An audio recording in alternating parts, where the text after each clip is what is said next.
Day one of the 2016-2017 budget debate got underway this morning in Belmopan inside the House of Representatives. As is the tradition, the leader of the opposition kicked off the debate. Hipólito Novello reports. Kicking off the debate was opposition leader John Briceño. He said after consulting several groups such as the private sector, unions and civil society, he managed to formulate a speech that would best reflect the will of the Belizean people. This 2016-2017 budget, I'm afraid, does not reflect any of the qualities that we see in our collective Belizean identity. This is not a budget that is optimistic. This is not a budget for Belizeans. It is not creative, and it is neither hopeful nor resourceful as we are. The priorities set out in this budget, if any, are not the priorities of the Belizean people. They are recycled initiatives and programs put in place by an administration that lacks the competence to find real solutions to the serious problems that face our generation. And one of the serious problems facing the country is the slow decline of the agriculture industry. Our agriculture products suffered major hits, and we go into this new financial year with no real plan to help the primary sector recover and return to growth. Capital financial flows have gone down by $100 million. Big companies like Futabomba in the north is packing up, and the Meridian Group in the south have already closed down. And the oil is drying up.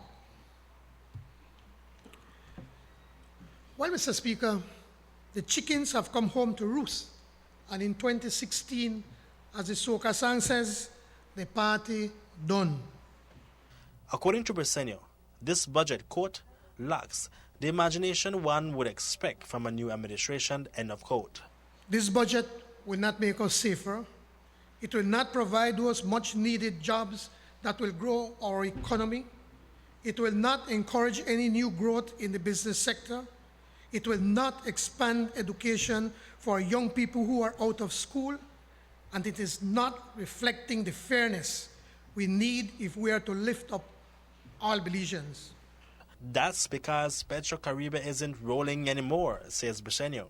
Indeed, after the tax increase on fuel levied on us just days before the budget speech, Belizeans listened to the Right Honorable Prime Minister's speech with fear, afraid that with Petrocaribe money all but gone, that this government may be one paycheck away from bankruptcy.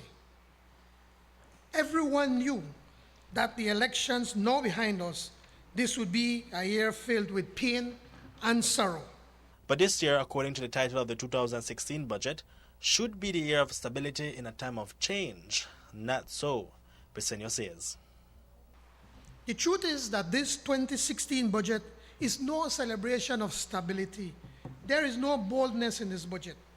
The big picture here is that Belizeans want to take one lick in 2016. And when the step up on Superbond 2.0 comes next year, we will take an even bigger licking. In 2015, our economy grew by a meager 1.2%, well below the 2.5% that government projected, and well below the average world economic growth of 1.3%. Government overspent by more than $143 million. In a $4 billion economy, government spending seems out of control. Government is spending 25 cents out of every dollar in our economy.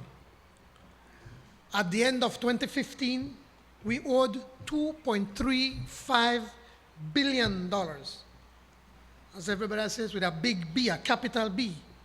And we are going to borrow another $183 million this year. And according to the Right Honorable Prime Minister, we should end up at about $2.8 billion by this time next year. I will say more on this later. The national debt will soon be at 80% of GDP.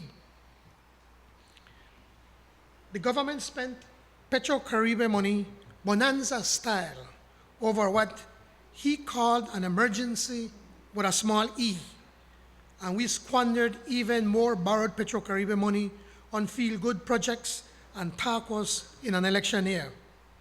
In October alone, government spent $44.7 million. According to the Auditor General, we continue to be plagued by a lack of transparency and accountability. Reporting for Love News, Hipólito Novello.